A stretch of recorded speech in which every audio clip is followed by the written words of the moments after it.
bueno, es lo importante para que ustedes también puedan tener un conocimiento en una sola sesión amplio de este sistema. Entonces, ya se puede ver en pantalla seguramente Sistema Tributario Municipal. Entonces, ¿qué es un sistema tributario municipal? Es una organización o sistema de principios, técnicas, métodos o principios que tienen por objeto regular la potestad tributaria del Estado con la finalidad de mejorar el servicio o preservar el interés público de la colectividad. Entonces, una vez definido el interés público, vayamos el sistema de tributación municipal. Vemos que las municipalidades perciben ingresos. Hay varios ingresos que perciben por concesiones, por inversiones privadas, por empresas municipales, pero una parte principal de la percepción de ingresos son los ingresos tributarios. Y en este caso, las municipalidades perciben ingresos tributarios por las siguientes fuentes. Bueno, ¿cuáles son las fuentes de ingresos tributarios? Los impuestos municipales, en primer lugar, que los vamos a ver uno a uno, como es en principio el impuesto predial, las contribuciones y tasas que determinen los consejos municipales. Esto se regula a través de una ordenanza municipal. Los impuestos nacionales creados en favor de las municipalidades y recaudados por el gobierno central, es decir, que el gobierno central crea un impuesto nacional y después lo redistribuye a las municipalidades, a diferencia de los impuestos municipales que son recaudados y administrados por las mismas municipalidades, y los contemplados en las normas que rigen el Fondo de Compensación Municipal, el FONCOMUN. El FONCOMUN en sí está comprendido o ¿qué es lo que va a este fondo, al FONCOMUN? Son los impuestos nacionales creados a favor de las municipalidades y recaudados por el gobierno central. Entonces, en este caso vamos a encontrar impuestos, contribuciones y tasas. Entonces, en el caso de los impuestos, el hecho generador no implica ninguna contraprestación por parte del Estado. En el caso de las contribuciones, este pago se da porque se obtiene un beneficio, los vecinos obtienen un beneficio respecto de una obra o un servicio. Y en el caso de las tasas, estas se refieren a hechos generadores que dan lugar a una contraprestación por parte de la entidad pública. Entonces vamos a ver impuestos, contribuciones y tasas. Y dentro de los impuestos, impuestos municipales y impuestos nacionales. Entonces veamos cada uno de estos fuentes de ingresos. Primero vamos a ver, conforme este cuadro, los impuestos municipales. Entonces, ¿qué tenemos que ver sobre los impuestos municipales? ¿Algún momento? Ahí están nuestros impuestos municipales. Ay, disculpen.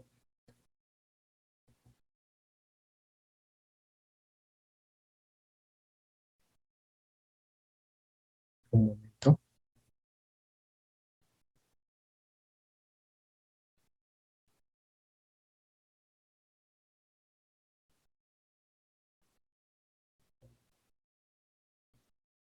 Ya está, nuestros impuestos municipales. En este cuadro ustedes van a poder observar qué son los impuestos municipales. Son tributos en favor de los gobiernos locales, es decir, son tributos en favor de las municipalidades cuyo cumplimiento no origina una contraprestación directa de la municipalidad al contribuyente. Es decir, si yo pago mi impuesto, no voy a esperar que la municipalidad realice algo por mí. Son situaciones que yo debo pagar para mejorar los servicios y obras públicas a nivel nacional.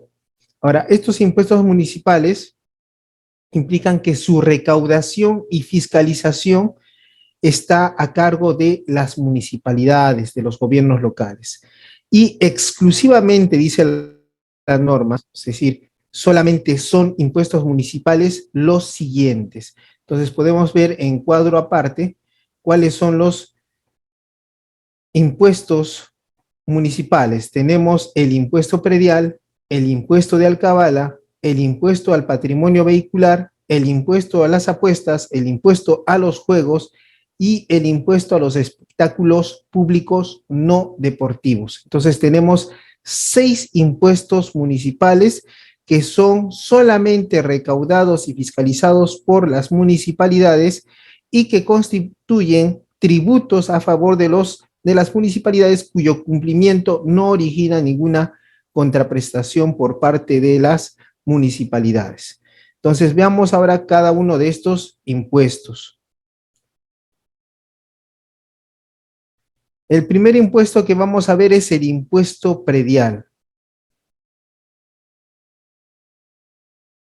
¿Cuáles son las características de este impuesto predial? En principio dice la recaudación, administración y fiscalización del impuesto corresponde a la municipalidad distrital donde se encuentre ubicado el predio. Entonces, por lo tanto, la primera característica del impuesto predial es que su recaudación corresponde a una municipalidad distrital, no a una municipalidad provincial. Entonces, toda municipalidad distrital tiene a su cargo la recaudación del impuesto predial.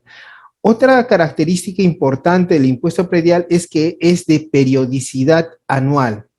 Esto es que sucede una vez al año. O sea, cada ejercicio fiscal que culmina genera la obligación de pagar el impuesto predial. Por eso indicamos que es de periodicidad anual. Sucede una vez al año.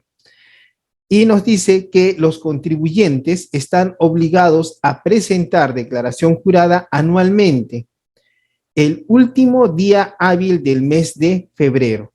Noten que dice último día hábil, no dice día 28 o 29 de febrero, sino que dice último día hábil. Entonces, cada año debemos verificar el calendario y verificar cuál es el último día hábil de febrero, que implica que no debe ser feriado, sábado, ni domingo, ni día no laborable. Entonces, tenemos que el último día del mes de febrero es la fecha en la cual se debe presentar la declaración jurada anual del impuesto predial, salvo que el municipio establezca alguna prórroga. En base a la autonomía municipal, la municipalidad podría establecer una prórroga, es decir, mayor plazo para la presentación de la declaración jurada del impuesto predial. Todo con la finalidad de que el contribuyente pueda pagar sus tributos y de tal manera pueda ayudar a la colectividad a la creación de más obras públicas y servicios públicos.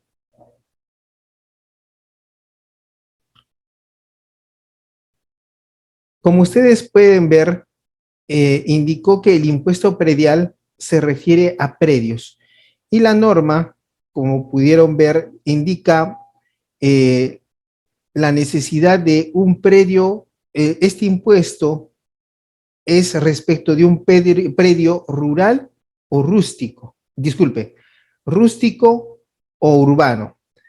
Entonces, el predio puede ser rústico o urbano.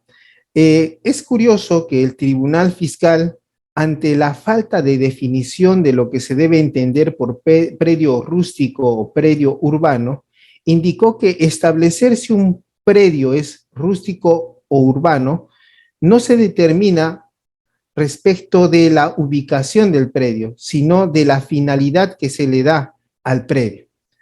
Ahora bien, cuando habla de predio, en el caso del impuesto predial, nos indica y se refiere, nos dice, cuando hablamos de predio, se refiere en principio a los terrenos, incluyendo los terrenos ganados al mar, a los ríos y a otros espejos de agua.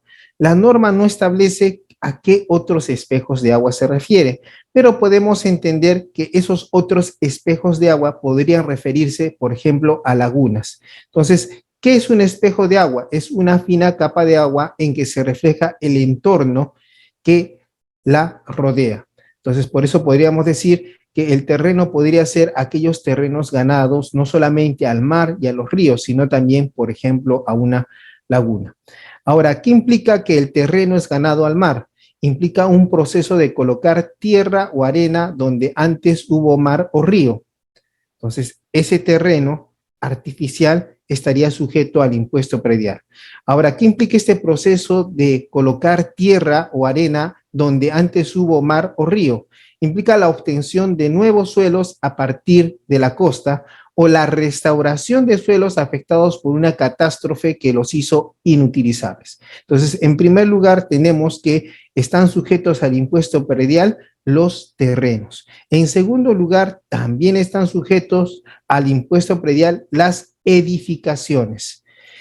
Y tenemos que la ley de tributación municipal no establece qué se debe entender por edificaciones, pero el Tribunal Fiscal a través de resoluciones emite, por ejemplo, la resolución del Tribunal Fiscal 452-5-2019 y define lo que es una edificación en los siguientes términos. Dice, se puede definir como edificación a la construcción que tiene estructuras, instalaciones y equipamiento, cumple con ciertos elementos para su acondicionamiento y sirve para que en ella las personas puedan desarrollar sus diversas actividades, vivienda, comercio, industria y otros. Entonces, esta es una definición conforme al Tribunal Fiscal de lo que es edificación.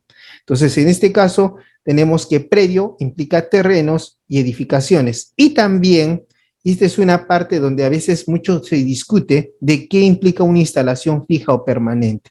Entonces, tenemos que las instalaciones fijas y permanentes que constituyan parte integrante de dichos predios, que no pueden ser separados sin alterarlo, deteriorarlo o destruirlo, es decir, destruir la edificación, también son considerados predio conforme a la ley de tributación municipal y también están afectos al pago del impuesto predial.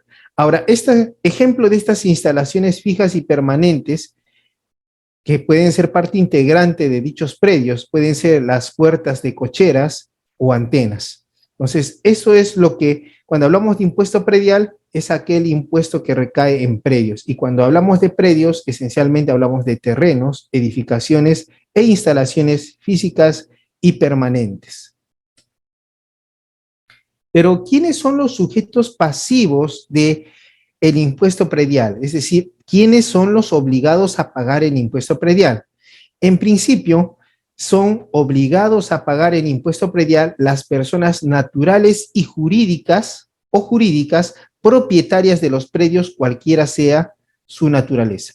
Entonces, una persona natural, Juan Martínez, está obligado a pagar el impuesto predial. Una persona jurídica, una asociación, un sindicato, una sociedad, está obligada a pagar el impuesto predial, mientras sea considerado propietario del predio. Existe una excepción y se considera como supuesto pasivo del impuesto predial a los titulares de concesiones respecto de predios que han sido entregados en concesión durante el tiempo de vigencia del contrato, conforme al Decreto Supremo 059-96-PCM. Sin embargo, debo informarles que este Decreto Supremo 059-96-PCM actualmente está derogado, si lo revisamos en el Sistema Peruano de Información Jurídica. Entonces, aparentemente este supuesto que está en la Ley de Tributación Municipal no estaría vigente en atención al principio de legalidad presupuestal. Otro supuesto de sujeto pasivo son los predios sujetos a condominio. Se consideran como pertenecientes a un solo dueño. Entonces, estamos en un condominio donde varias son las personas propietarias, pero para estos efectos se considera que el predio sujeto a condominio se considera perteneciente a un solo dueño, salvo que se comunique a la respectiva municipalidad el nombre de los condóminos y la participación que a cada uno corresponda. Los condóminos son responsables solidarios del pago del impuesto que recaiga sobre el predio, pudiendo exigirse a cualquiera de ellos el pago total. ¿Qué significa esto?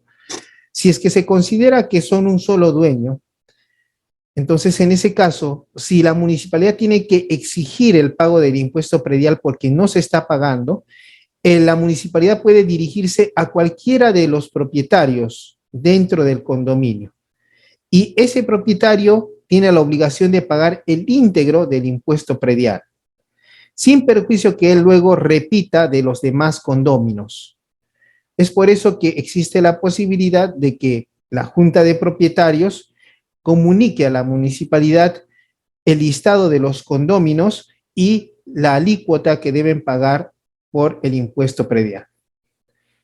Y por último, tenemos una situación, como ustedes vieron, el sujeto pasivo por excelencia es el propietario del predio, pero nos se pone la norma en un supuesto especial. Dice, cuando la existencia del propietario no pudiera ser determinada, son sujetos obligados al pago del impuesto en calidad de responsables los poseedores o tenedores a cualquier título de los predios afectos, sin perjuicio de su derecho a reclamar el pago a los respectivos contribuyentes. Entonces, ¿a qué se refiere este caso? Y se da comúnmente. Usted, por ejemplo, lejos compra un terreno, pero ese terreno todavía no le otorga la calidad de propietario en registros públicos. Pero usted, para ir acumulando pruebas para un proceso de prescripción adquisitiva de dominio, en su calidad de poseedor, puede pagar el impuesto predial respecto de ese terreno. Y en el caso también, este supuesto se refiere en el caso de que el propietario no está. Entonces, ¿quién debe pagar? El poseedor, sin perjuicio de que el poseedor luego repita del propietario del predio, en su caso.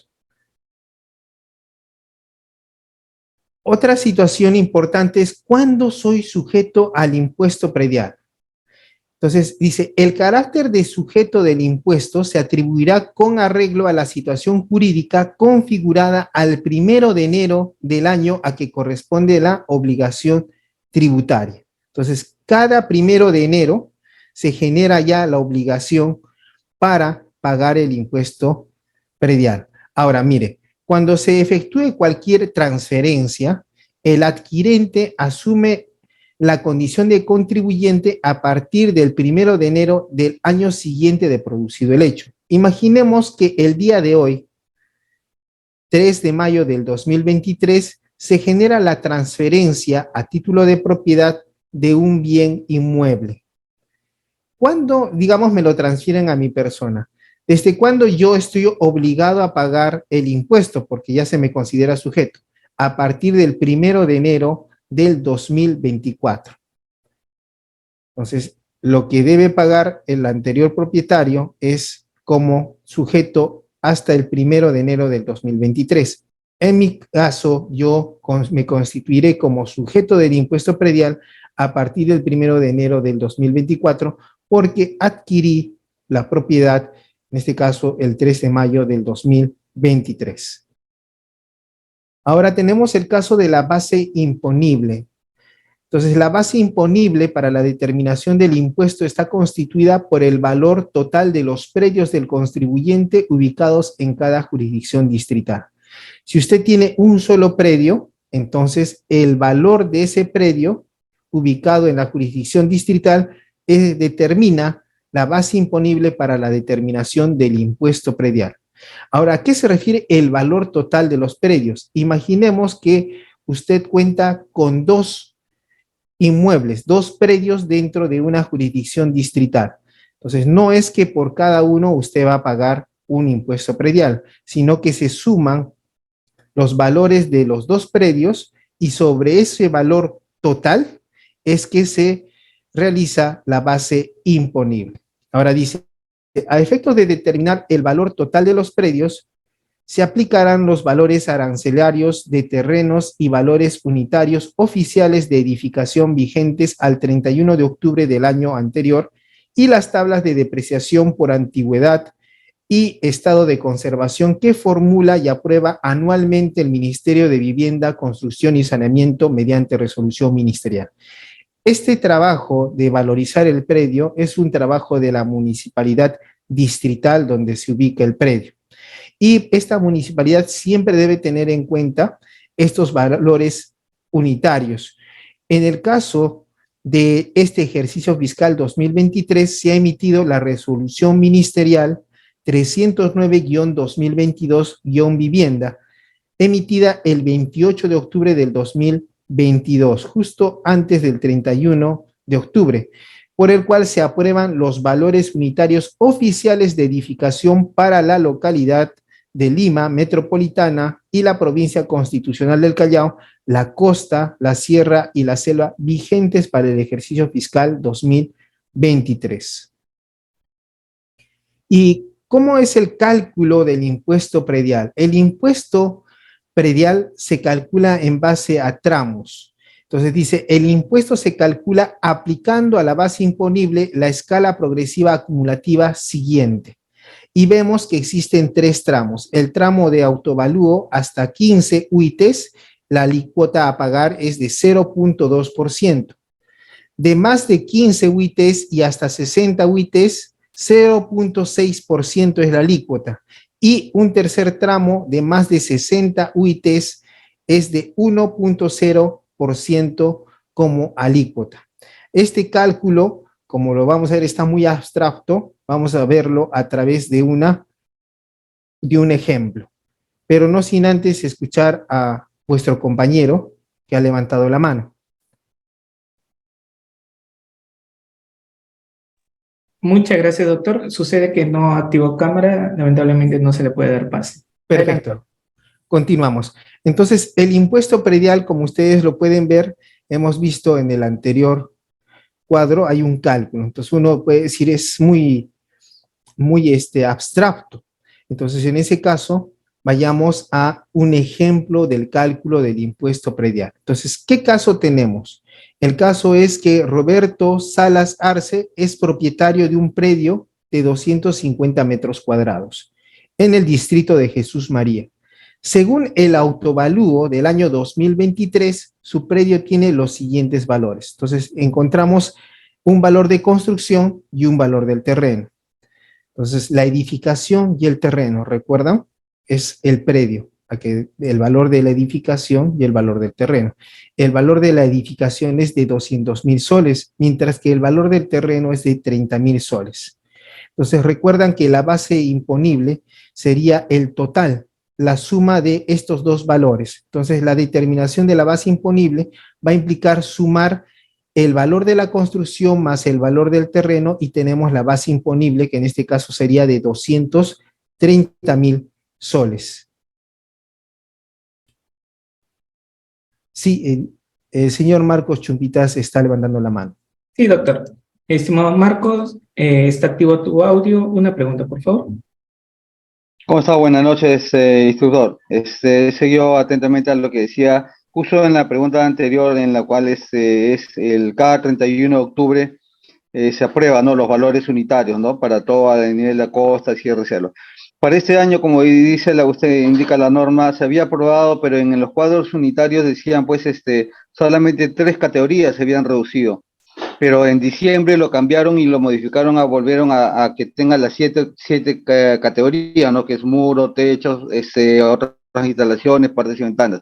¿Debido a qué era ese cambio inicialmente que tenía propuesto el Ministerio de Vivienda de reducirlo a 3 categorías nada más y tuvo que al final en diciembre regresarlo nuevamente, pues, a que las municipalidades puedan tomarlo ya como 7 categorías?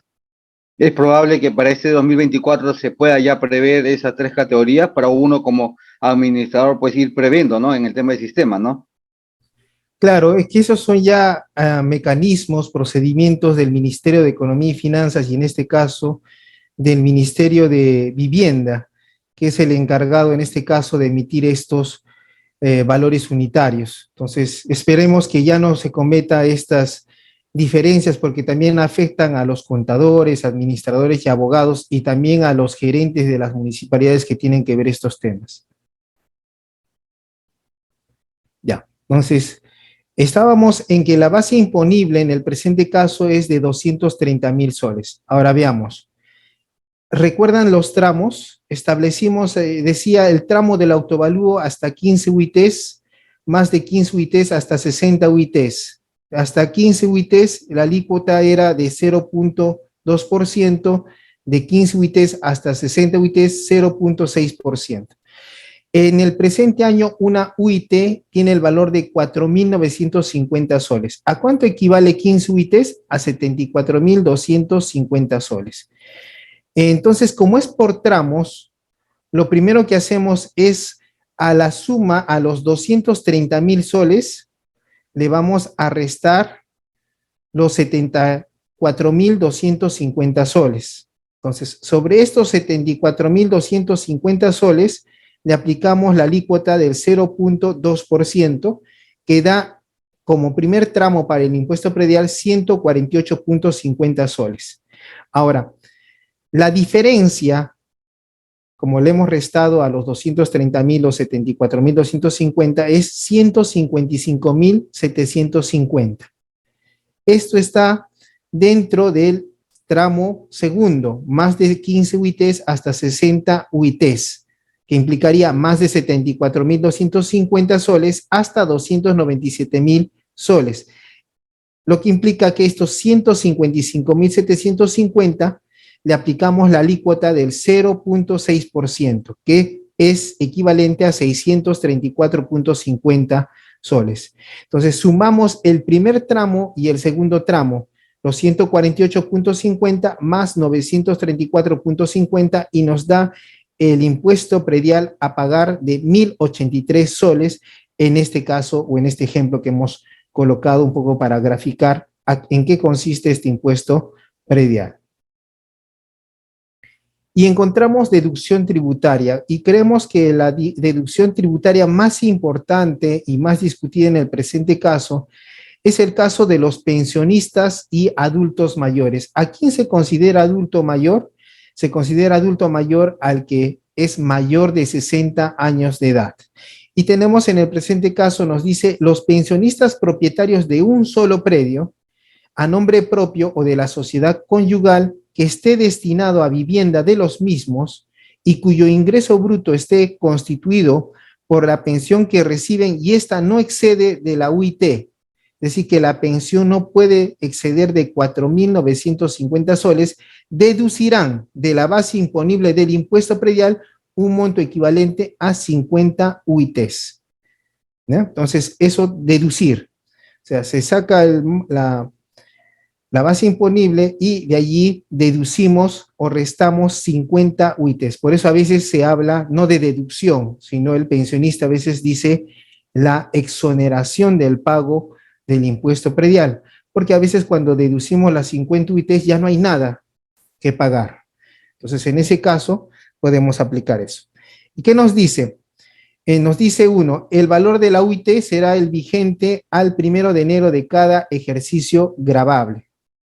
¿Ya? Entonces, el valor de la UIT es el 1 de enero, es la vigente al 1 de enero de cada ejercicio gravable. En el presente caso, este 1 de enero, la UIT asciende a 4.950 soles. Se considera que se cumple con el requisito de la única propiedad cuando además de la vivienda, el pensionista posea otra unidad inmobiliaria constituida por la cochera. Una situación que fue hasta el Tribunal Fiscal es el supuesto en el cual, ¿y qué pasa si el pensionista o adulto mayor tiene un predio en un distrito y tiene otro predio en otro distrito? ¿Podrá hacer uso de esta deducción tributaria? Según el Tribunal Fiscal, eso no es posible, porque cuando la ley, la norma, establece un solo predio, se refiere un solo predio a nivel nacional. Eso es lo que dice el Tribunal Fiscal. Ahora, otra situación también interesante es cuando, ¿qué sucede cuando el pensionista, que es el beneficiario de la deducción tributaria, es casado y el cónyuge tiene una propiedad, otro predio? ¿Pierde el pensionista el derecho a esta deducción? No, no lo pierde, porque el derecho es al pensionista, no tiene nada que ver el cónyuge. Ahora dice, el uso parcial del inmueble con fines productivos, comerciales y o profesionales con aprobación de la municipalidad respectiva no afecta la deducción establecida. Y lo último, antes de pasar a las preguntas, es que lo dispuesto es de aplicación a la persona adulta mayor no pensionista. Antes este beneficio solamente era para los pensionistas, actualmente solamente también se aplica para el adulto mayor no pensionista, es decir, para la persona mayor de 60 años que no tiene pensión, propietaria de un solo predio a nombre propio o de la sociedad conyugal que esté destinado a vivienda de los mismos y cuyos ingresos brutos no excedan de una UIT mensual. Creo que hay algunas preguntas. Sí, doctor, pero lamentablemente no tiene activo su cámara. Adelante, doctor.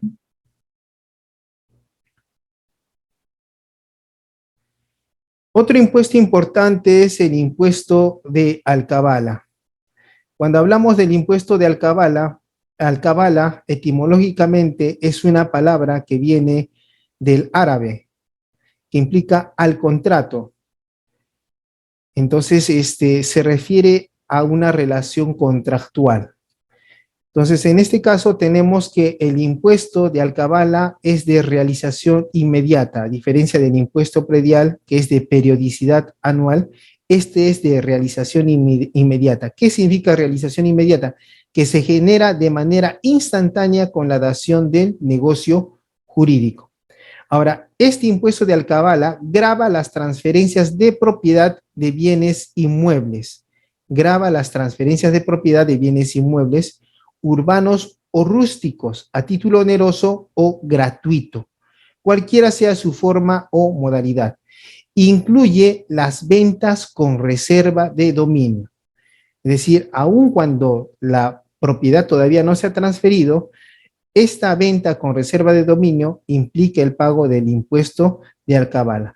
Este supuesto también fue al tribunal fiscal, en el entendido de que la compraventa con reserva de propiedad, que es su nombre conforme al Código Civil, o sea, la venta con reserva de dominio es igual a compraventa con reserva de propiedad, es un contrato que se habría resuelto.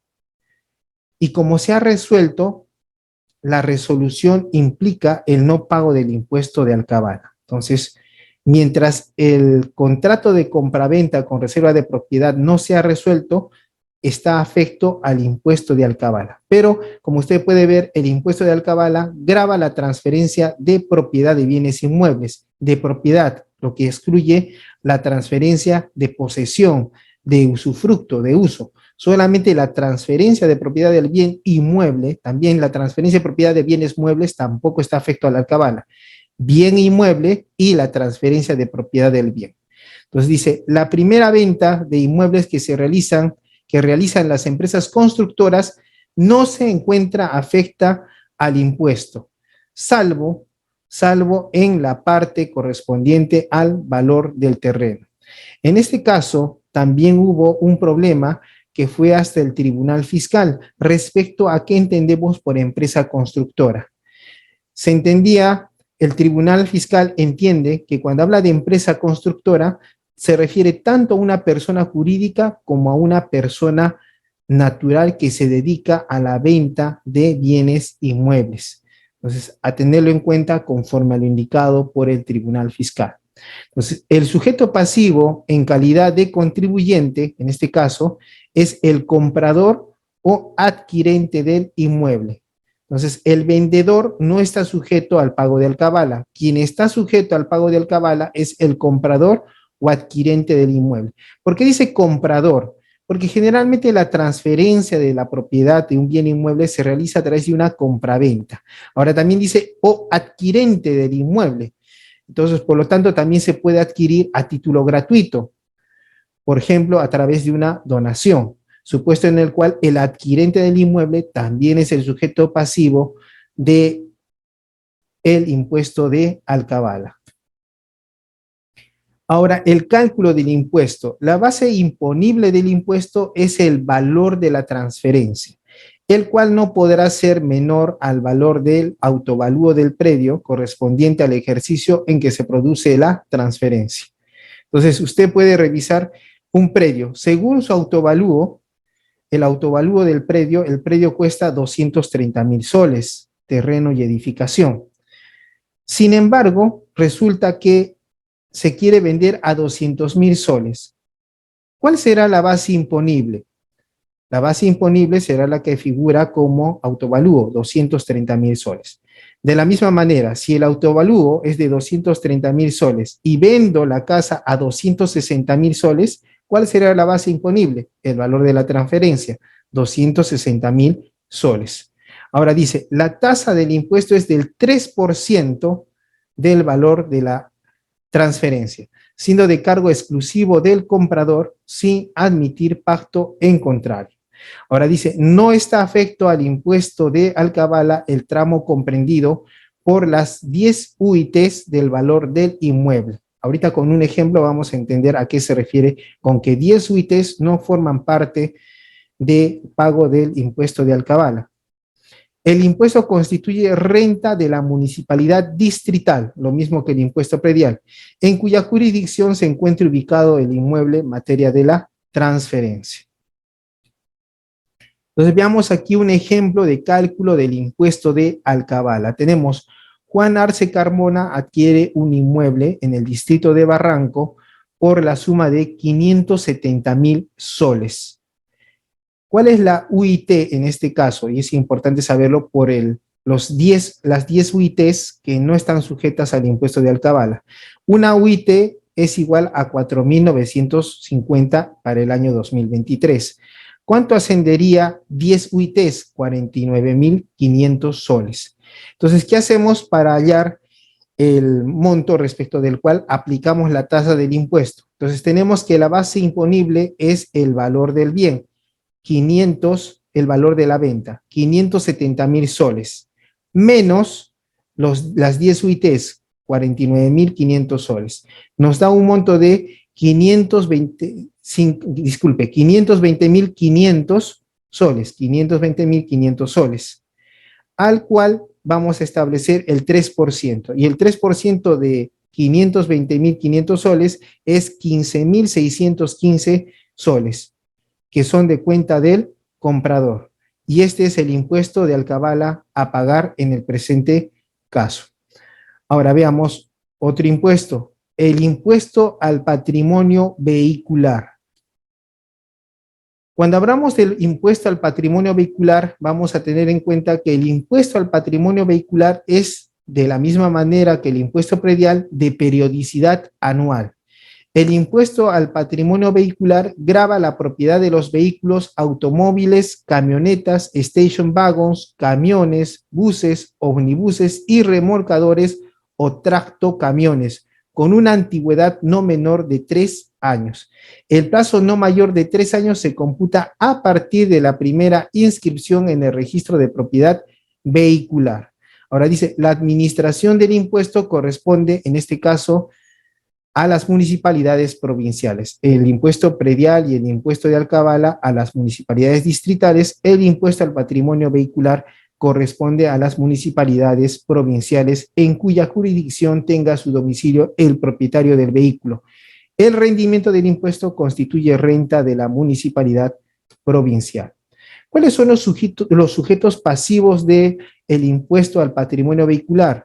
Dice, en calidad de contribuyente, sujeto pasivo serán cualquier persona natural o personas jurídicas propietarias de los vehículos. Los poseedores de los vehículos no están sujetos al impuesto al patrimonio vehicular. Ahora dice, el carácter de sujeto del impuesto se atribuirá con arreglo a la situación jurídica configurada al 1 de enero del año en que corresponda a la obligación tributaria. Cuando se efectúe cualquier transferencia, el adquirente asumirá la condición de contribuyente a partir del 1 de enero del año siguiente de producido el hecho. Entonces, si por ejemplo la transferencia se genera hoy 3 de mayo del 2023, el nuevo propietario del vehículo tendrá la calidad de contribuyente a partir del 1 de enero del 2024. Y veamos la base imponible. Dice, la base imponible del impuesto está constituida por el valor original de la adquisición, importación o de ingreso al patrimonio, el que en ningún caso será menor a la tabla referencial que anualmente debe aprobar el Ministerio de Economía y Finanzas, considerando un valor de ajuste por antigüedad del vehículo. En el año 2023, este 11 de enero del 2023, se ha emitido la resolución ministerial 006-2023-EF/15, por el cual se aprueban las tablas de valores referenciales de vehículos para efectos de determinar la base imponible del impuesto al patrimonio vehicular correspondiente al ejercicio 2023. ¿Cuál es la tasa en este impuesto? La tasa del impuesto es del 1% aplicable sobre el valor del vehículo. En ningún caso el monto a pagar será inferior al 1.5% de la UIT vigente al 1 de enero del año al que corresponde el impuesto. Y aquí veamos un ejemplo de cómo se calcula este impuesto vehicular. Lo que hemos indicado, veámoslo en un caso concreto. Julio Ramos López es propietario de un vehículo de marca Chevrolet, modelo Spark, categoría vehicular 01, con un valor referencial de 32.670.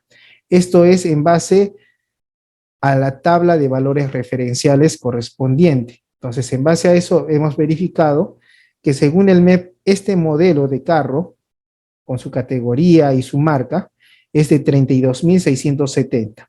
Entonces, el valor de adquisición de este bien fue superior, fue 35.000 soles, es decir, que está dentro del marco establecido en la ley, 35.000 soles. Entonces, tenemos que el valor de la adquisición de este vehículo de marca Chevrolet, modelo Spark, es de 35.000 soles. Siendo este el valor de adquisición, la tasa del impuesto es del 1%. Entonces, el impuesto es de 350 soles. Dice, en ningún caso el monto a pagar será inferior al 1.5% de la UIT vigente. El 1.5% de 4.950 es 74.25. Por lo tanto, los 350 no son inferiores a los 74.25 céntimos. Otro impuesto, ya hemos visto 3 impuestos, veamos el impuesto a las apuestas. Este es un impuesto un poco discutido por el principio de reserva de la ley, porque dice este impuesto, dice, el impuesto a las apuestas grava los ingresos de las entidades organizadoras de eventos hípicos, carreras de caballos, y similares en las que se realice apuestas. La palabra similares es lo que ha llevado a algunos a declarar que es imposible aplicar este impuesto a las apuestas respecto de eventos similares, porque al no ser clara, al ser ambigua estos eventos similares, se estaría afectando el principio tributario de reserva de la ley. ¿Ya? Entonces, actualmente a nivel nacional encontramos que están operando hipódromos actuales, el hipódromo de Monterrico en Lima y también el hipódromo de Arequipa en la ciudad de Arequipa. Pese a que existe una discusión sobre esto de eventos similares, encontramos que el impuesto a las apuestas no solamente está regulado en la Ley de Tributación Municipal, sino que también está regulado por un reglamento. Este reglamento es el Decreto Supremo 21-94-EF. En su artículo 2, este Decreto Supremo establece qué se entiende por eventos similares y nos dice, se entiende por eventos similares a aquellos eventos en los cuales por la realización de una competencia o juego se realicen apuestas otorgando premios en función al total captado por dicho concepto, con excepción de los casinos de juego, los mismos que se rigen por sus normas especiales. Entonces, ¿cuál sería un ejemplo de eventos similares? Ejemplo, los partidos de fútbol. Otro ejemplo, las corridas de toros. Otro ejemplo, las peleas de gallo. Pero ojo, allí es el problema, porque actualmente el Tribunal Constitucional ha indicado que el maltrato animal no sería atendible. Por lo tanto, establecer que una pelea de gallos es un evento similar a las apuestas para aplicar este impuesto podría acarrear algunos problemas en el cobro de este impuesto a las apuestas. Ahora dice, los entes organizadores determinarán libremente el monto de los premios por cada tipo de apuesta, así como las sumas que destinarán a la organización del espectáculo y a su funcionamiento como persona jurídica. El sujeto pasivo del impuesto, en este caso, es la empresa o institución que realiza las actividades gravadas. ¿Ya? Entonces, veamos. Aquí tenemos el cálculo del impuesto a las apuestas. El impuesto se calcula sobre la diferencia, es decir, hay que hacer una resta, entre el ingreso total percibido en un mes por concepto de apuestas y el monto total de los premios otorgados en dicho mes. El ingreso percibido es el monto obtenido de multiplicar el precio de cada ticket o boleto por el número total vendido. Entonces, eso implica el ingreso total. Ahora, ¿cuáles son las tasas que se aplican en este caso? La tasa porcentual del impuesto a las apuestas es de 20% y la tasa porcentual del impuesto a las apuestas hípicas es del 12%. ¿Ya? Entonces, si son eventos similares, 20%. Si son apuestas hípicas, el 12%. Veamos con un ejemplo cómo se realiza este cálculo del impuesto a las apuestas. Tenemos una empresa dedicada al giro de las apuestas hípicas. En el mes de enero del 2023 ha obtenido lo siguiente: un ingreso total mensual de 70.000 soles y premio en apuestas 40.000 soles. ¿Qué dice? La base imponible es la diferencia entre el ingreso total mensual y los premios en apuestas. Por lo tanto, restamos 70.000 menos 40.000 igual a 30.000.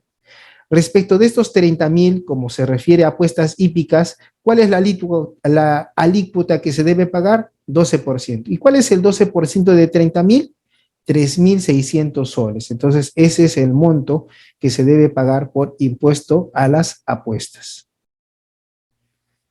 Veamos sobre la administración y recaudación de este impuesto a las apuestas. Dice, la administración y recaudación del impuesto corresponde a la municipalidad provincial en donde se encuentre ubicada la sede de la entidad organizadora. Existe un proyecto de ley que indica que quien debe ser el administrador y recaudador de este impuesto no es la municipalidad provincial, sino debe ser la municipalidad distrital donde se desarrolla el evento. Entonces, pero ese es un proyecto de ley. Ahora dice, el monto que resulte de la aplicación del impuesto se distribuirá conforme a los siguientes criterios. 60% se destinará a la municipalidad provincial y el 40% se destinará a la municipalidad distrital donde se desarrolle el evento. Dice, los contribuyentes presentarán mensualmente. ¿Recuerdan? En el otro caso del impuesto predial y patrimonio vehicular es de periodicidad anual. El otro es de aplicación inmediata, el alcabala, y en este caso es de periodicidad mensual. Entonces, los contribuyentes presentarán mensualmente ante la municipalidad provincial respectiva una declaración jurada en la que se consignará el monto total de los ingresos percibidos en el mes por cada tipo de apuesta y el total de los premios otorgados el mismo mes. Ahora dice, ¿cuándo pagamos este impuesto? Dice, el impuesto debe ser pagado mensualmente en la municipalidad provincial respectiva o en la entidad financiera que ésta designe. Dentro de los dentro de los primeros 12 días hábiles del mes siguiente a aquel en que se percibieron los ingresos. Otro impuesto semejante, el otro es de impuesto a las apuestas. Este es un impuesto a los juegos, es un impuesto municipal a los juegos. Tenemos que el impuesto a los juegos grava la realización de actividades relacionadas con los juegos, tales como loterías, bingos y rifas, así como la obtención de premios en juegos de azar.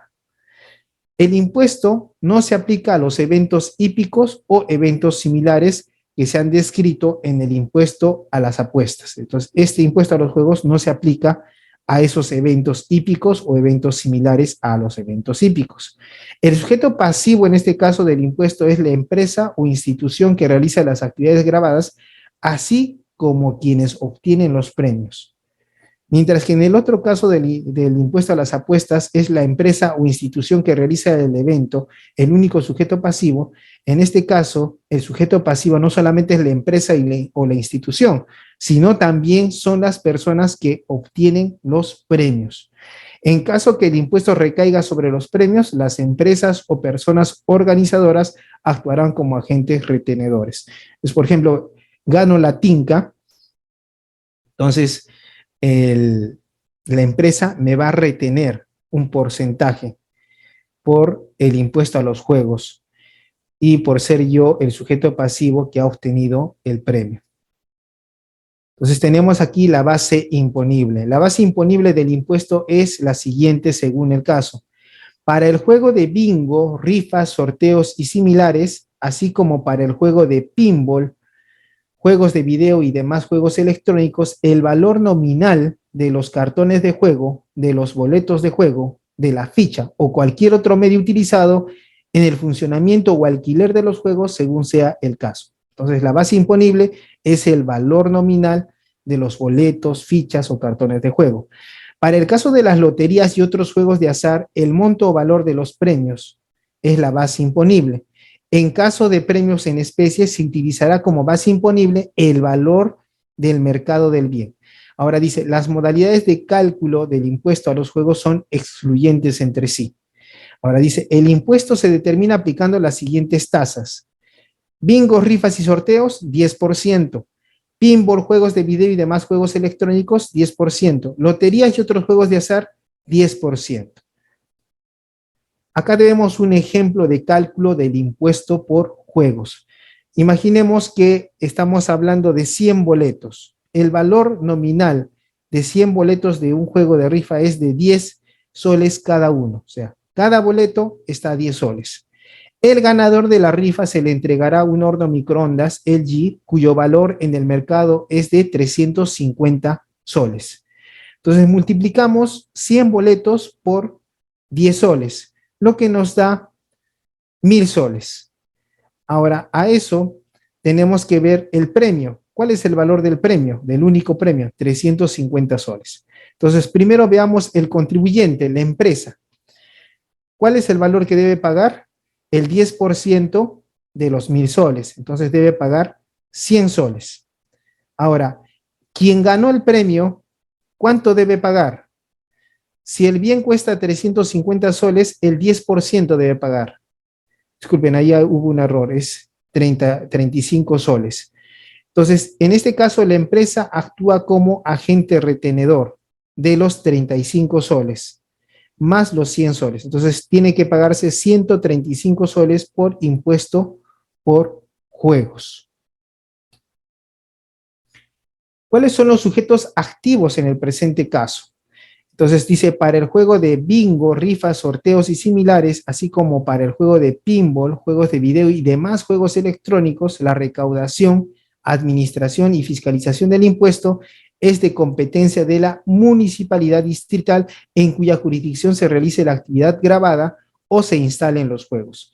Mire, para el caso de las loterías y otros juegos de azar, la recaudación, administración y fiscalización del impuesto es de competencia de la municipalidad provincial en cuya jurisdicción se encuentra ubicada la sede social de las empresas organizadoras de juegos de azar. Entonces, en este caso, el sujeto activo no solamente es una municipalidad distrital, también puede ser las municipalidades provinciales.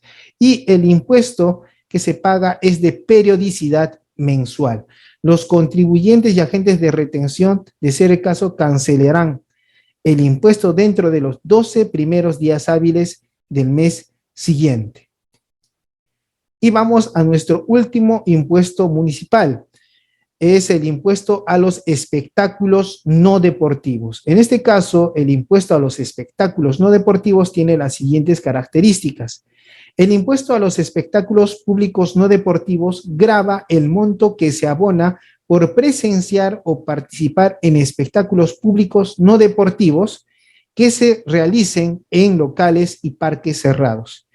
Es curioso, respecto de espectáculos públicos no deportivos, es curioso que el Tribunal Fiscal en una resolución ha indicado que si existe una danza que se realiza en la vía pública, esta danza, que es un espectáculo público no deportivo, al no estar en un local o parque cerrado, está dispuesta al público en la vía pública, no estaría sujeto al impuesto a los espectáculos públicos no deportivos. Ahora dice, la obligación tributaria se origina al momento del pago del derecho de ingreso para presenciar o participar en el espectáculo.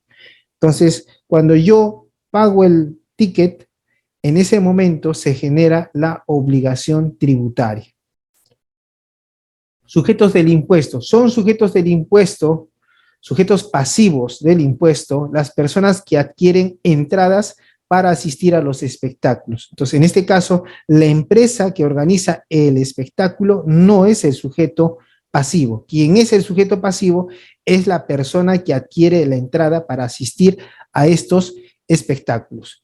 Dice, son responsables tributarios en calidad de agentes perceptores del impuesto las personas que organizan los espectáculos, siendo responsable solidario al pago del mismo el conductor del local donde se realiza el espectáculo afecto.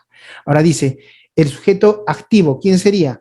La recaudación y administración del impuesto corresponde a la municipalidad distrital en cuya jurisdicción se realice el espectáculo. Entonces, en este caso, la recaudación y administración no beneficia a la municipalidad provincial, sino a la municipalidad distrital. Y tenemos la base imponible y tasas. La base imponible del impuesto está constituido por el valor de la entrada para presenciar o participar en los espectáculos. Entonces, ¿cuánto cuesta la entrada?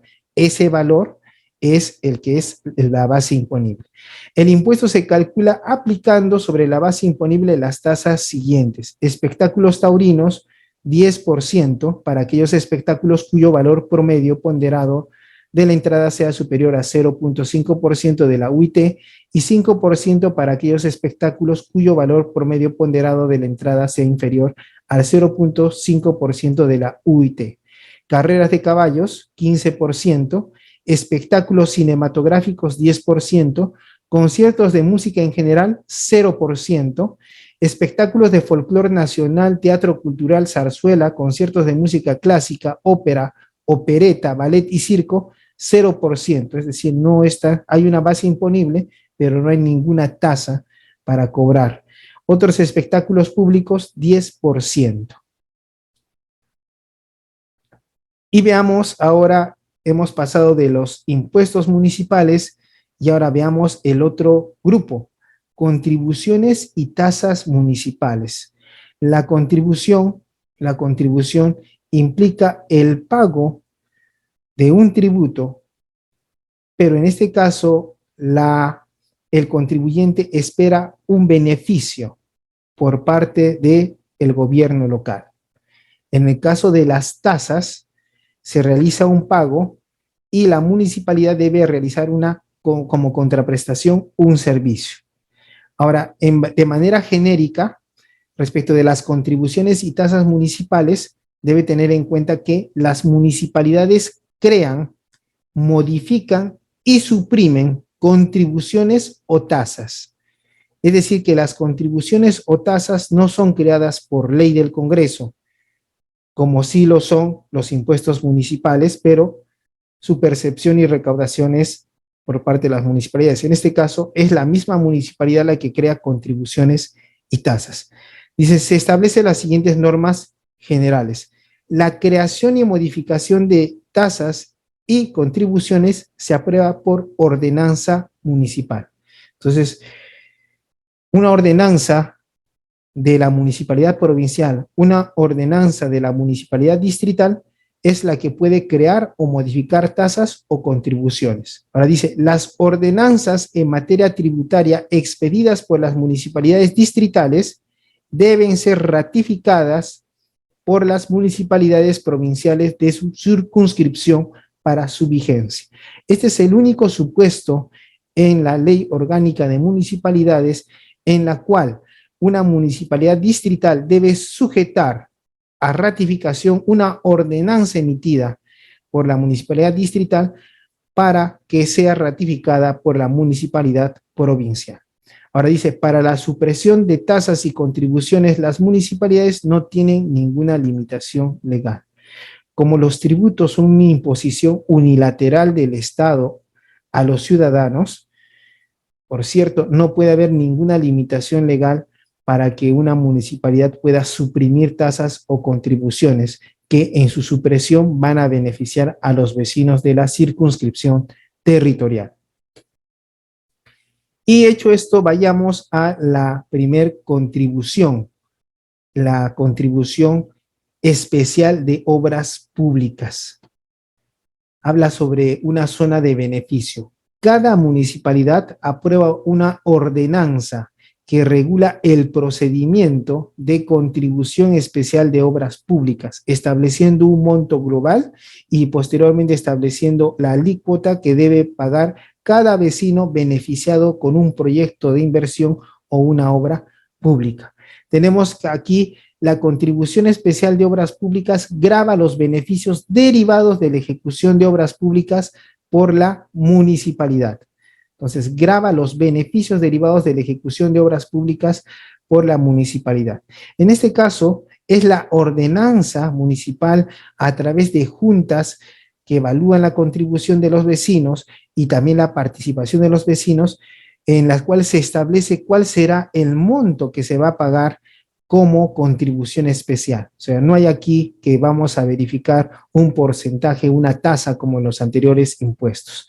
Ahora dice, las municipalidades emitirán las normas procesales para la recaudación, fiscalización y administración de las contribuciones. Como hemos visto, estas normas procesales, ¿por qué norma municipal serán aprobadas? Por una ordenanza municipal. Ahora dice, en la determinación de la contribución especial de las obras públicas, las municipalidades calcularán el monto teniendo en consideración el mayor valor que adquiera la propiedad beneficiada por efecto de la obra municipal. Entonces, vamos a ver todos los predios que van a ser beneficiados con la obra pública.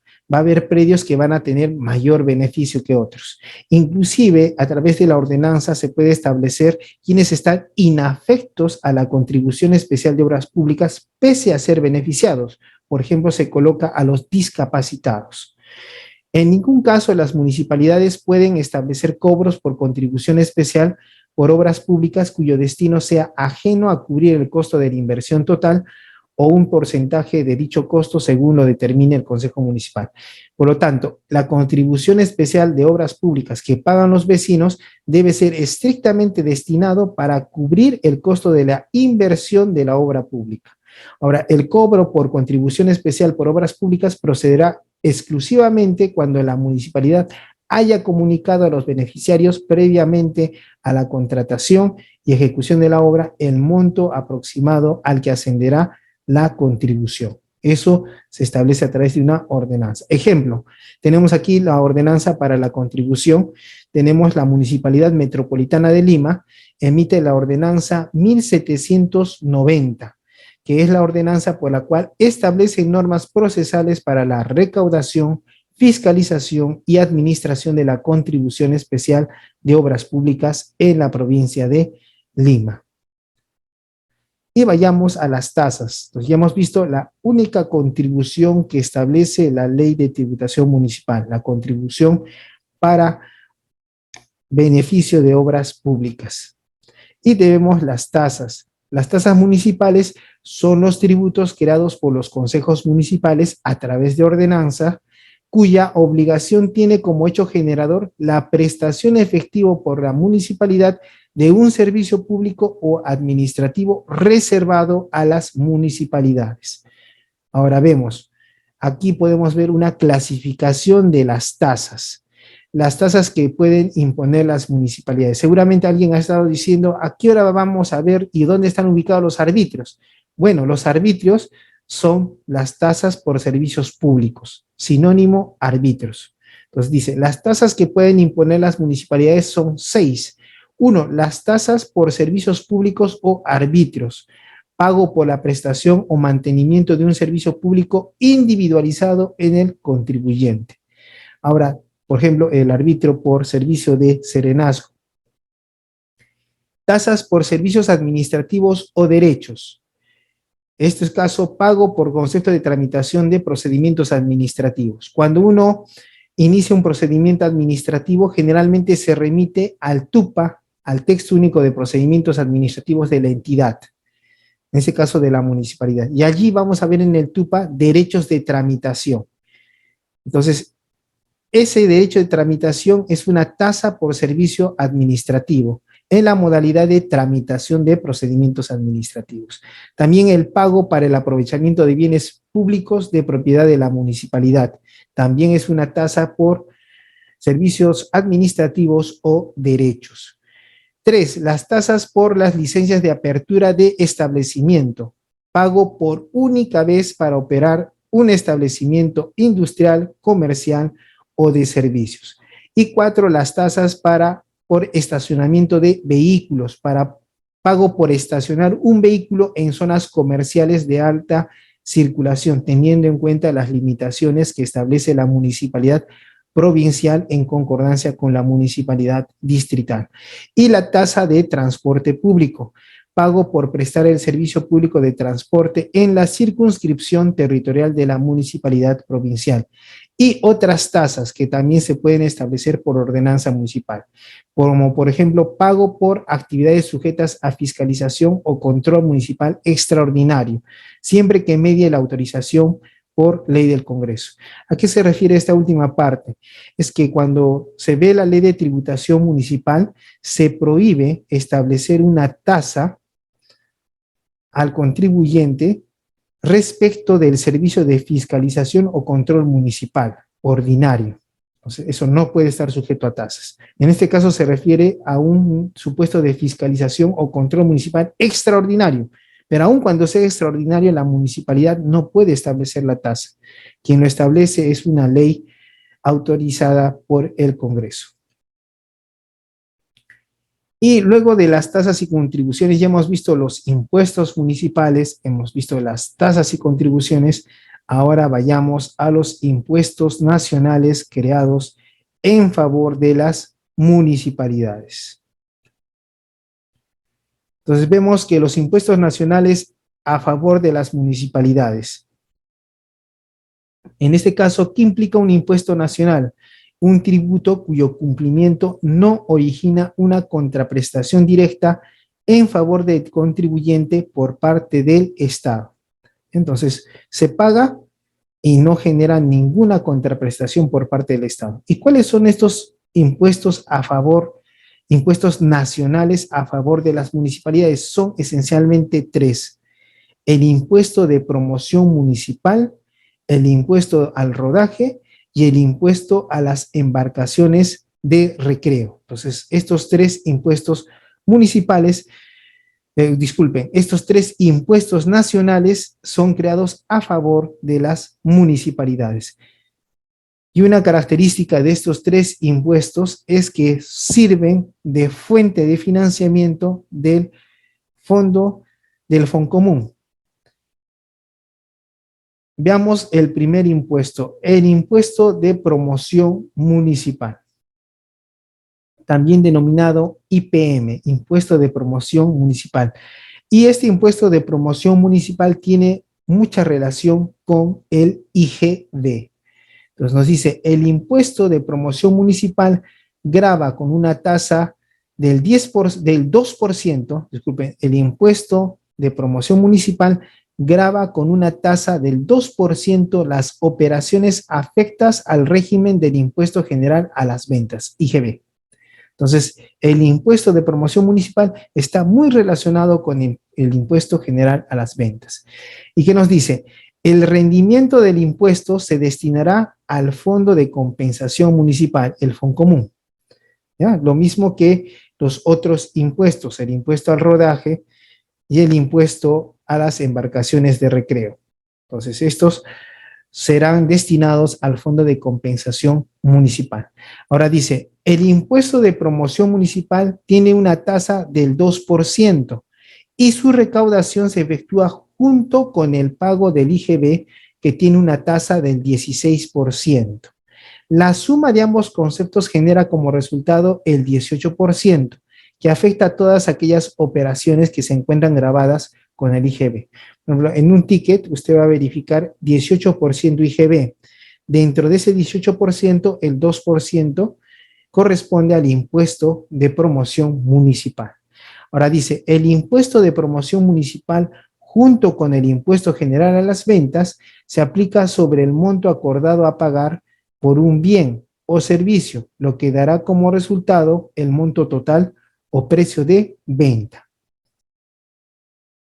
Veamos aquí un ejemplo de cálculo del impuesto de promoción municipal. Dice, si Carlos le vende un mueble a Andrea por el monto de 1.000 soles, debe añadir el IGB y el impuesto de promoción municipal para obtener el monto total o precio de venta. Entonces, a los 1.000 soles, Carlos le debe sumar el 16% de los 1.000 soles, que es igual a 160 soles por IGB, y el 2% de los 1.000 soles, que es igual a 20 soles por impuesto de promoción municipal. Entonces, en este caso, tenemos que ambos generan un adicional de 180 soles, que añadidos al monto inicial dan un total de 1.180 soles de precio de venta. Entonces, en este caso, el impuesto de promoción municipal está dentro del IGB, que es el 18%. Y en este caso, del ejemplo de los 1.000 soles que cuesta el mueble, tenemos que el 2% sería 20 soles como impuesto a la promoción municipal.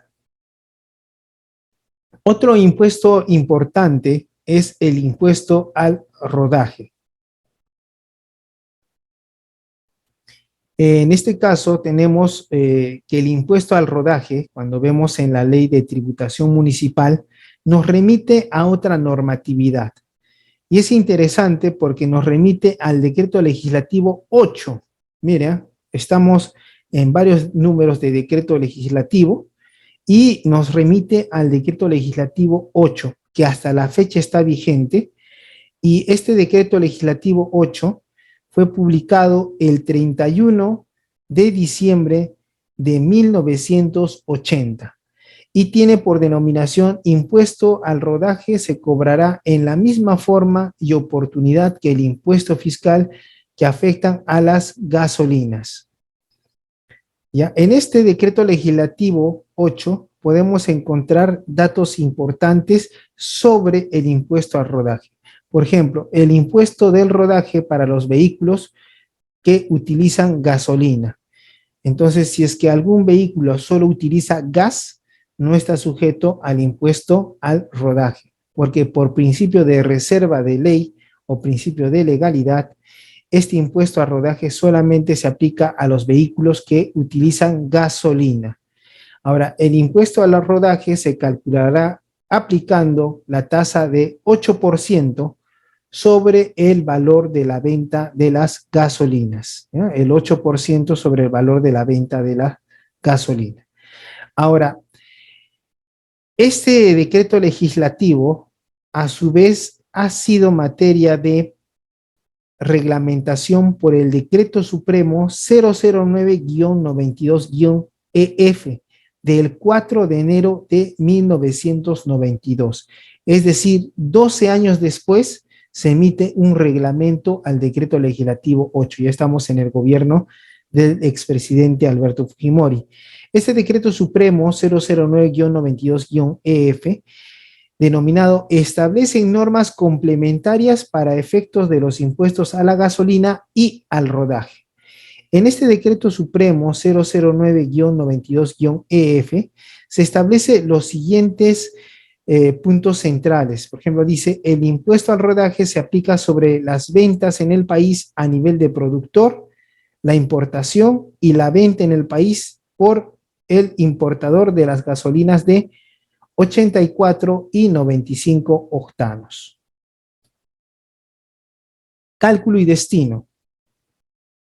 Aquí, por ejemplo, tenemos otro ejemplo. José compra un galón de gasolina por un valor de 100 soles. El 8% del impuesto al rodaje es de 8 soles. Ahora, este rendimiento del impuesto al rodaje se destina ¿a dónde? Al Fondo de Compensación Municipal, al Foncomún. Lo mismo que el impuesto de promoción municipal, el impuesto al rodaje también se destina al Fondo de Compensación Municipal. Y un tercer impuesto nacional es el impuesto a las embarcaciones de recreo. Entonces, estas embarcaciones de recreo son de periodicidad, el impuesto a las embarcaciones de recreo es de periodicidad anual.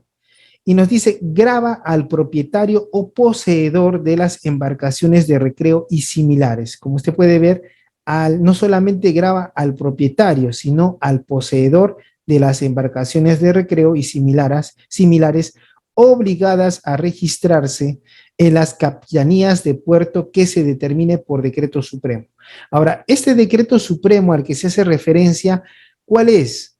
Entonces, cuando habla de este decreto supremo, debemos remitirnos a lo siguiente: de conformidad con la primera disposición transitoria y final del decreto supremo 057-2005-EF, se entiende que el decreto supremo al cual se hace referencia es el reglamento de la Ley de Control y Vigilancia de las Actividades Marítimas, Fluviales y Lacustres, aprobado por Decreto Supremo 028-DE/MGP o norma que lo sustituya o modifique. Entonces, cuando se habla de este Decreto Supremo, nos remitimos al Decreto Supremo 028-DE/MGP.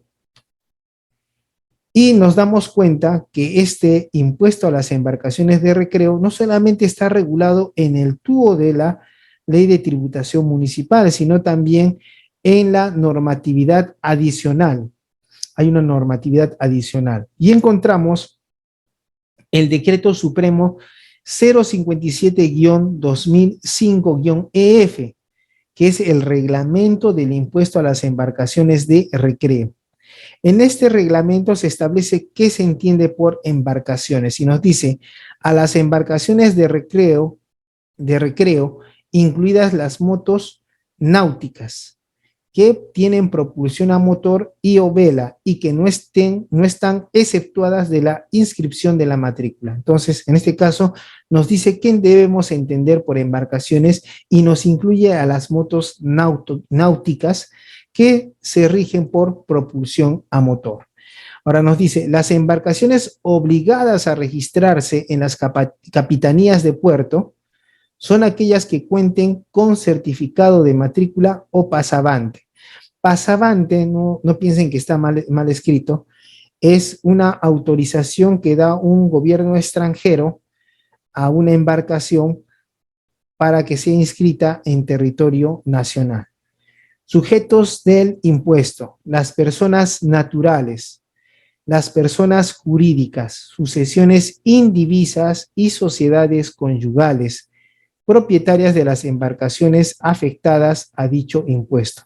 Ojo, miren cómo extiende en este caso a los sujetos del impuesto. En los anteriores impuestos generalmente se habla persona natural o persona jurídica, o dice persona natural y persona jurídica.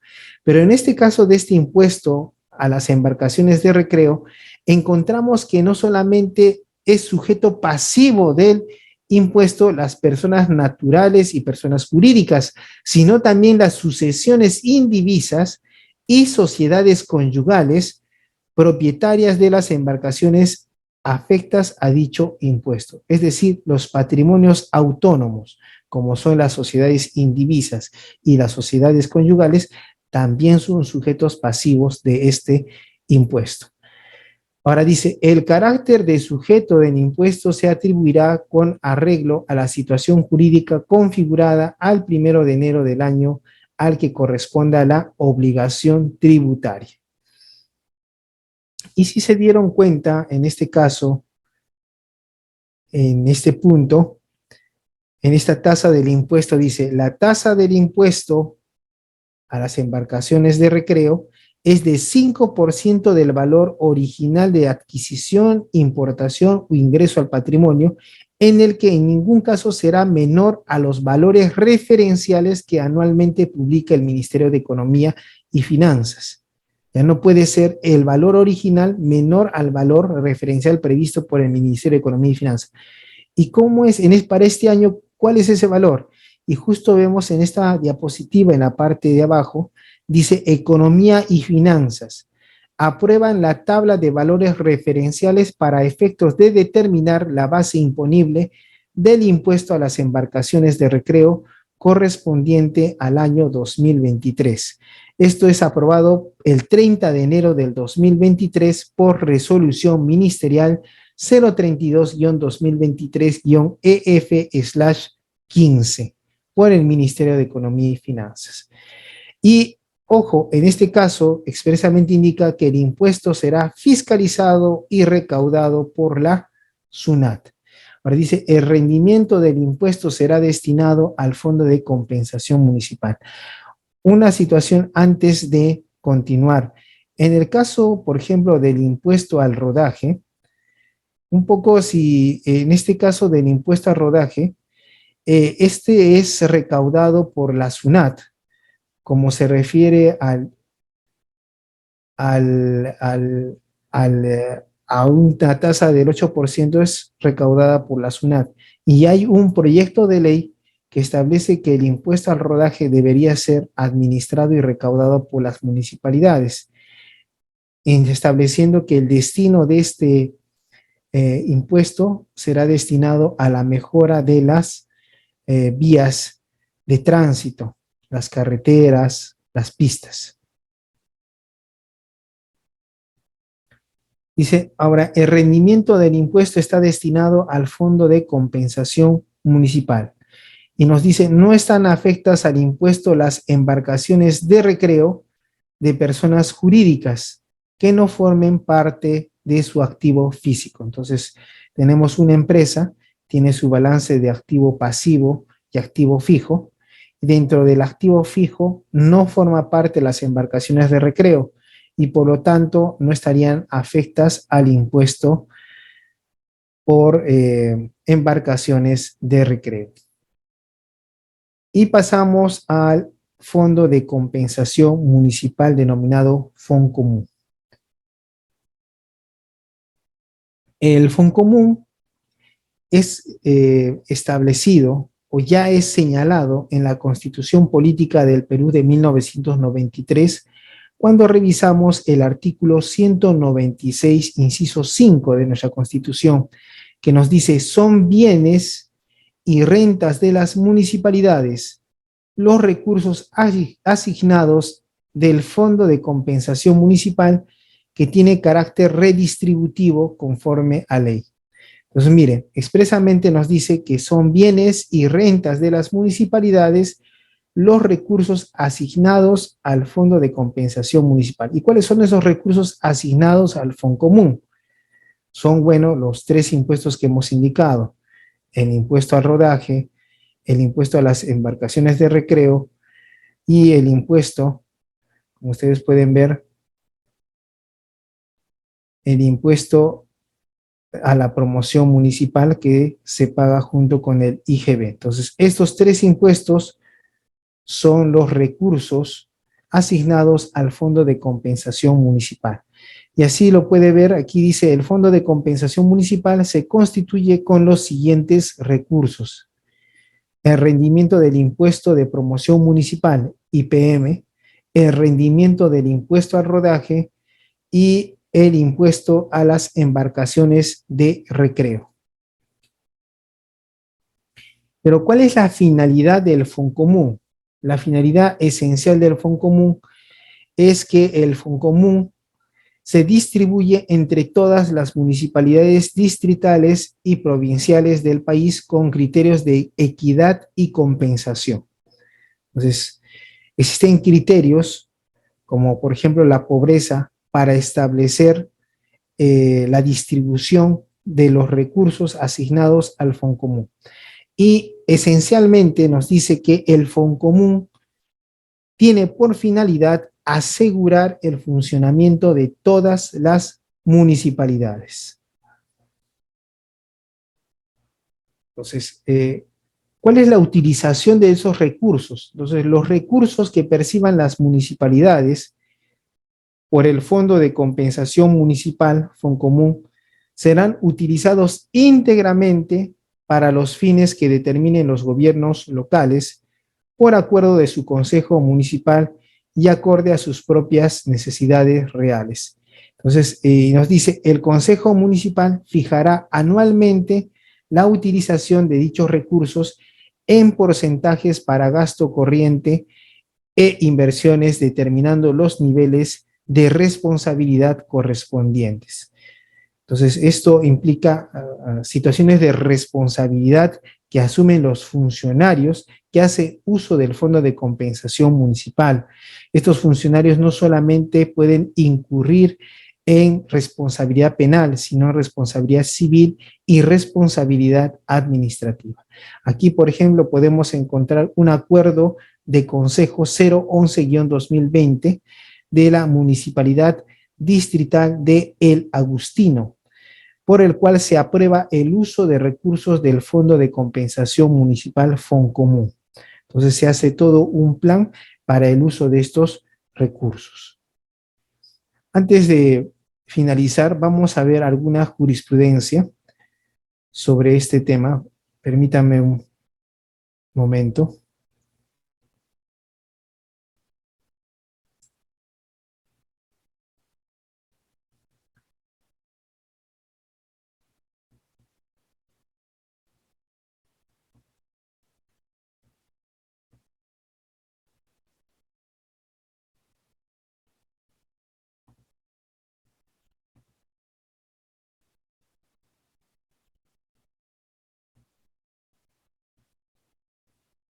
Entonces, como han podido ver, hemos visto de manera, bueno, menos mal nos ha alcanzado el tiempo para ver todo el sistema de tributación municipal. Hemos tratado inclusive de dar los ejemplos para un poco graficar estos impuestos, contribuciones y tasas, de tal manera que ustedes puedan tener una idea completa sobre el sistema de tributación municipal en este curso de gestión municipal. Un momentito, ya está cargando.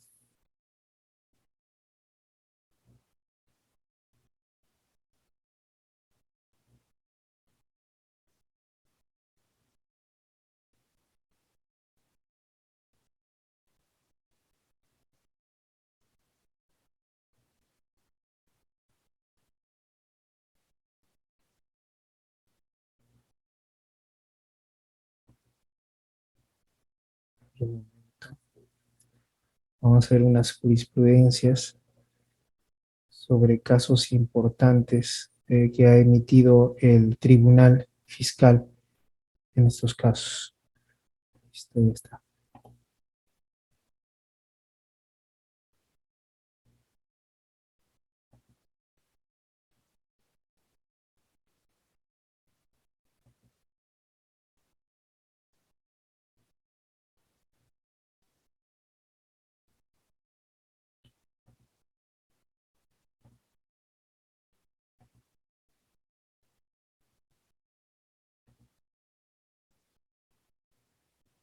Ya está.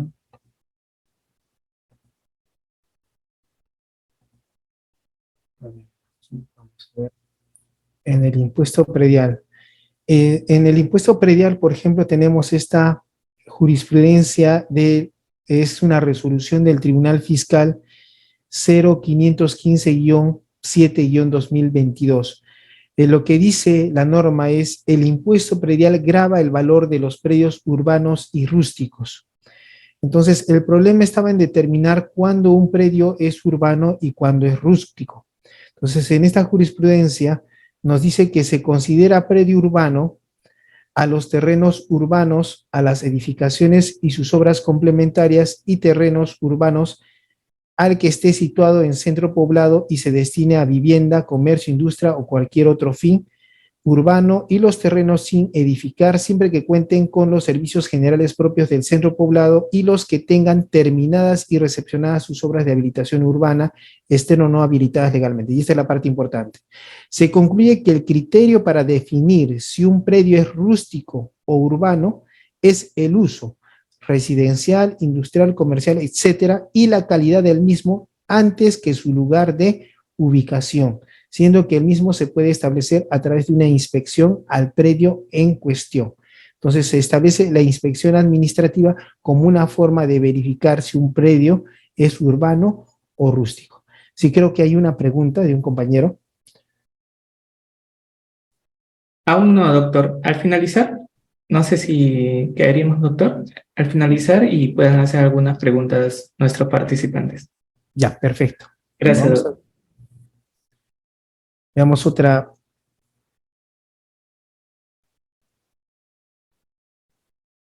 Aquí hay otra jurisprudencia. Es en el caso de los pensionistas. También es un tema muy delicado. En la resolución del Tribunal Fiscal 05811-7-2011 se establece lo siguiente, dice, entre otros requisitos, que el pensionista sea propietario de un solo predio. El beneficio resulta aplicable únicamente a aquellos pensionistas propietarios de un único predio, se entiende en todo el territorio nacional. Entonces, como ustedes pueden ver, a veces la pregunta muy recurrente es de un pensionista, tengo un predio en este distrito y tengo otro predio en otro distrito.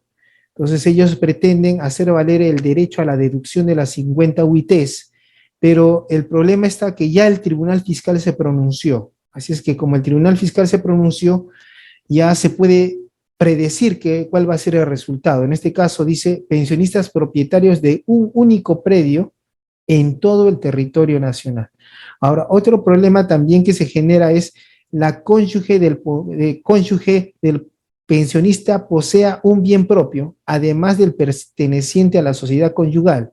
Dice, el hecho que la cónyuge del pensionista posea un bien propio, además del perteneciente a la sociedad conyugal, no enerva el cumplimiento de los requisitos legales señalados para obtener el beneficio por parte del pensionista recurrente, persona distinta de su cónyuge. Entonces, si la cónyuge o el cónyuge tienen un bien propio, inmueble, eso no va a enervar el derecho que adquirió el pensionista propietario de un bien. A ver, veamos otra jurisprudencia. En el caso de el alcabala, acá tenemos otra jurisprudencia del Tribunal Fiscal. Dice, el Código Civil no establece ninguna formalidad especial para que surta efecto la transferencia de propiedad de un bien inmueble, salvo la obligación de enajenar. Por lo que para que dicha transferencia opere, basta la existencia de un contrato privado, no siendo necesario que el contrato sea celebrado notarialmente o inscrito en registros públicos. Entonces, aun cuando exista un contrato privado de transferencia de propiedad de un bien inmueble, igual procede el pago del alcabala conforme a lo establecido por el Tribunal Fiscal.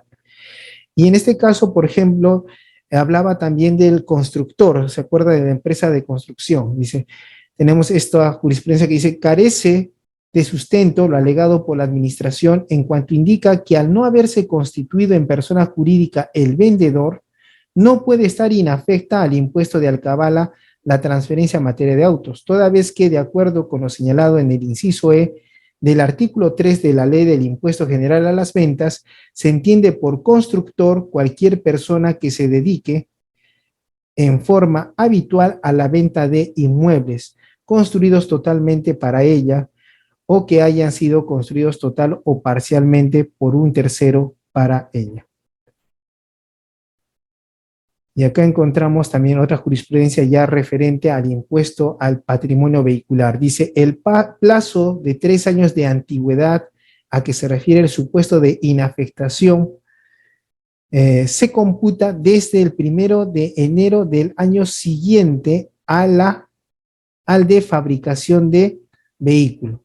Y esto se mejora más a través de la siguiente jurisprudencia. Dice que obra en autos copia de la tarjeta de propiedad emitida por la zona registral, de la que se aprecia que el vehículo de propiedad del recurrente fue inscrito en el registro de propiedad vehicular el 9 de noviembre del 2010, que conforme a lo expuesto, dado que la primera inscripción se realizó en el año 2010, en aplicación del artículo 31 de la Ley de Tributación Municipal, el recurrente tiene la condición de contribuyente del impuesto al patrimonio vehicular por los años 2011, 2012 a 2013.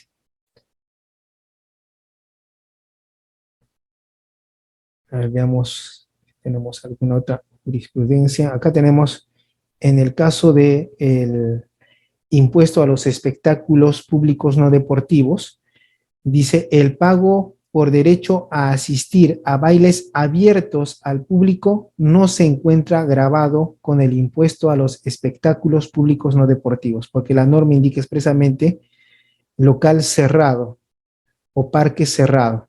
De caso, como es un baile abierto al público, entonces no estaría conforme al Tribunal Fiscal afecto al impuesto a los espectáculos públicos no deportivos. Y